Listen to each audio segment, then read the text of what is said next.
Olá, amados irmãos, mais uma vez estamos aqui, neste mês de julho, para falar a segunda parte sobre o nosso estudo sobre o dízimo. Hoje vamos falar um pouquinho sobre o dízimo no Novo Testamento. Rezemos e peçamos a graça do Senhor que nos ilumine. Em nome do Pai, do Filho e do Espírito Santo. Derramai, Senhor, sobre nós as virtudes do Teu Espírito, para que possamos compreender e entender seus mistérios de amor. Ave Maria, cheia de graça, o Senhor é convosco. Bendita sois vós entre as mulheres, e bendito é o fruto do vosso ventre, Jesus. Santa Maria, Mãe de Deus, rogai por nós, pecadores, agora e na hora de nossa morte. Amém. Então, amados irmãos, continuando nosso tema, hoje vamos falar um pouquinho sobre o dízimo no Novo Testamento, ou para os cristãos, que tem esse sentido. Nós vimos no Antigo Testamento que fala de dízimo, é a 10ª parte. Mas e o Novo Testamento? Não fala de 10ª parte em nenhum lugar, né? O Novo Testamento trabalha mais com o sentido da providência. Quero sugerir para vocês um livro que fala da providência. Este livro aqui, não sei se os meninos estão conseguindo focar aí, né? Vou mostrar direitinho. Este livro, que é da Shalom, das edições Shalom, O Segredo da Divina Providência, Economia do Reino. Claro que isso aqui fala um pouquinho sobre a economia interna da comunidade, mas serve muito para a gente aprender um pouquinho sobre a divina providência. Deus providencia tudo, né? Então, hoje o tema é mais nesse sentido, né? Então, o dízimo no Novo Testamento, né, a gente continua falando dízimo, né? E em muitos, né, lugares tem em muitas dioceses se estipulou mesmo o dízimo como a 10ª parte, mas não é necessário isso, né? Primeiro, o que diz o catecismo da igreja, né? É um dos 5 mandamentos da igreja, né? Que fala, né? O 5º mandamento da igreja que fala devolver o dízimo ou ajudar a igreja nas suas necessidades. Se escolheu não colocar a palavra dízimo justamente por isso, que não quer fixar a palavra, os 10%, mas é uma liberdade de contribuição. Mas a verdade, a noção de contribuição, né, continua. A gente vai perceber que no Novo Testamento não existe 10%. Pode ser menos, pode ser mais, pode ser 5%, pode ser 10%, 20%, 60%. Né? E isso vai do coração de cada um. Então, primeira coisa, nós dizemos que o dízimo é uma manifestação da nossa fé, do nosso amor a Deus. Então, podemos fazer a pergunta: Padre, o que eu preciso para... Primeira coisa que eu preciso para ser dizimista? Eu respondo, a gente tem a tendência de ir logo para o financeiro, poderíamos responder assim: precisa ter rendimentos, uma renda. Não, não é a primeira condição. A primeira condição para um cristão ser dizimista é justamente essa: ter fé, já que ele é uma manifestação de fé. Um ateu não tem como ser dizimista. Ele pode ofertar, pode fazer uma oferta para a igreja, mas não é dízimo.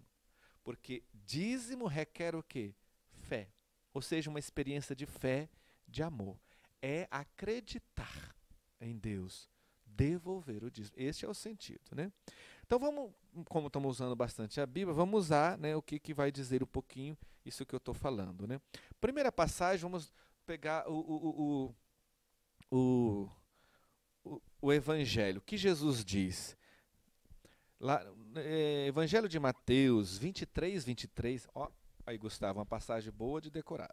Mateus 23, 23 diz assim: Ai de vós, escribas e fariseus hipócritas, que pagais o dízimo da hortelã, do endro e do caminho, mas omitistes as coisas mais importantes da lei: a justiça, a misericórdia e a fidelidade.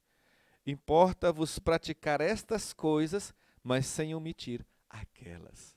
Então aqui Jesus está chamando a atenção porque eles cumpriam o preceito de devolver o dízimo de tudo, mas não cumpria o dízimo mais importante, que é a misericórdia, o amor, né? A justiça. E Jesus diz: deveis fazer isso sem deixar aquilo. Ou seja, Jesus não desfez o sentido do dízimo, né? Ele não anulou isso, mas dá um outro sentido, né? Isso é importante. Então, Jesus fala mais da providência. Perguntam sobre o tributo. Jesus devolvia o dízimo, né? Fizeram essa pergunta para Pedro, né? Lá no templo, né? Está lá em Mateus capítulo 17, a partir do versículo 24, que eles fizeram uma pergunta para Pedro, se Jesus, seu mestre não devolve o dízimo, e Pedro disse: devolve sim, né? E aí, vamos ler, né, que vamos ver o que aconteceu aqui, o que Jesus vai dizer, né?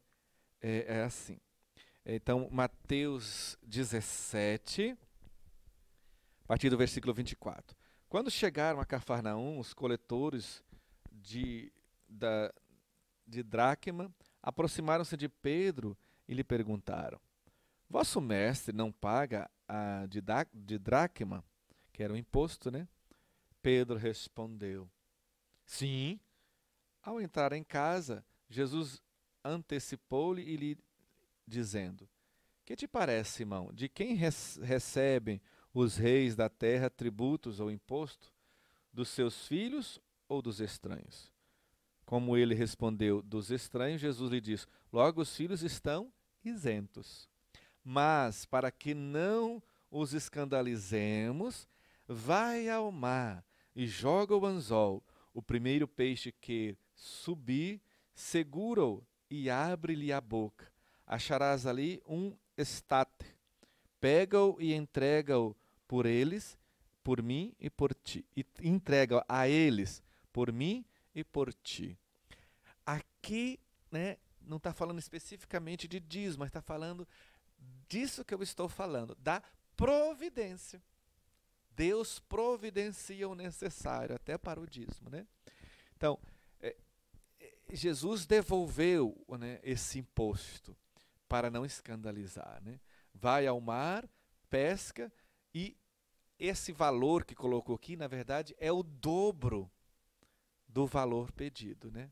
O etato é o dobro de dracma, né? Então Jesus devolveu, pagou o dobro, para não escandalizar ninguém também, né? Então esse é o sim, tá aqui, tá uma pista do sentido do dízimo no Novo Testamento para nós cristãos. Tem mais esse sentido da providência, de acreditar que Deus está cuidando. Eles não tinham com o que pagar. Jesus mandou Pedro pescar um peixe, abrir o peixe, pegar o dinheiro para pagar, e era o dobro. E fala: paga, Pedro, por você e por mim. Ou seja, Jesus também devolveu o dízimo, né? Outra passagem que fala nesse sentido da ajuda, né, do dízimo, é os primeiros cristãos. Vamos ver como os primeiros cristãos se comportavam em relação ao dízimo. Torno a dizer, não é a palavra dízimo vai aparecer aqui, mas é o sentido assim da ajuda, dessa providência, né?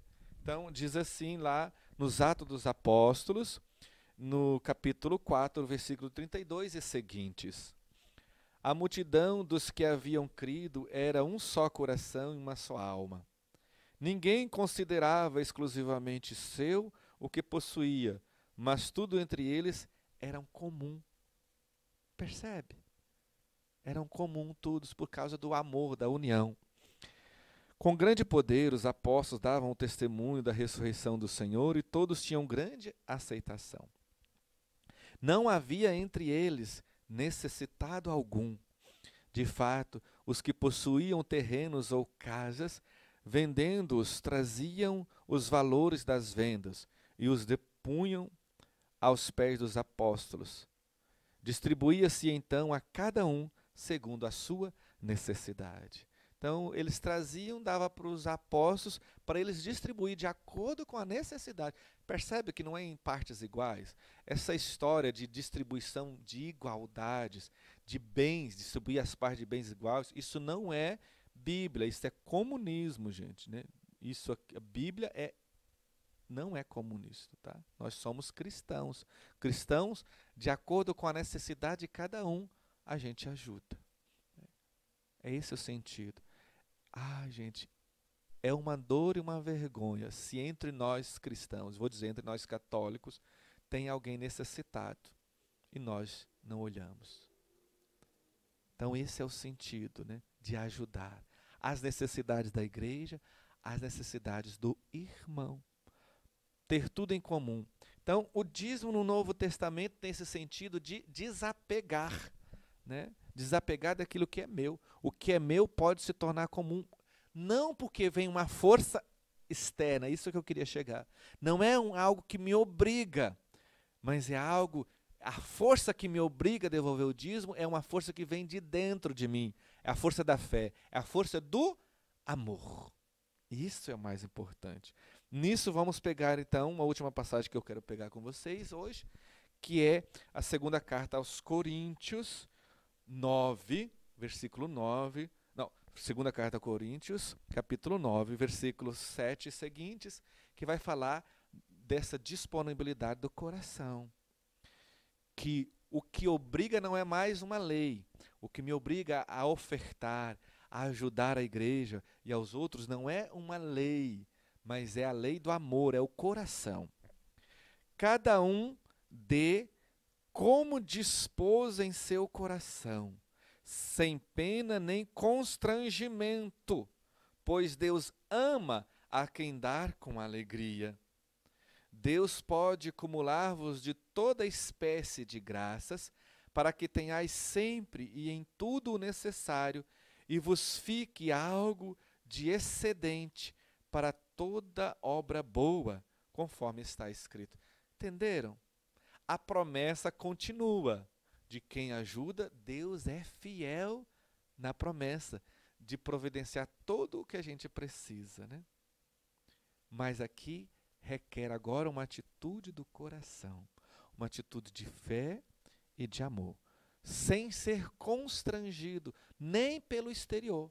Por isso, quando eu pergunto, devo devolver a 10ª parte? É a 10ª parte? Eu digo, se isso está no seu coração, sim. Mas não é algo externo que me obriga, é algo interno que me move.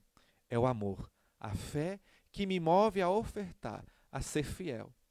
E uma coisa é certa, se eu sou fiel, Deus também é fiel. Eu posso dizer por nós, por mim, pela nossa congregação, né? Nós, eu como irmão, como padre, desde que a gente chegou aqui, sempre procuramos devolver o dízimo, né? Nesse sentido, né? E tem tantos testemunhos de pessoas que devolvem o dízimo e depois recebem tantas graças. Não é por causa das graças, é por causa do amor. Mas Deus, sendo fiel, retribui em graça, em amor. Então, no Novo Testamento, não existe a palavra, né, nesse sentido de dízimo. Existe, né, Jesus fala do dízimos, né, não deve fazer essas coisas sem deixar aquelas, né, mas mais nesse sentido da providência. Ou do coração dilatado de amor, da fé, da manifestação da fé.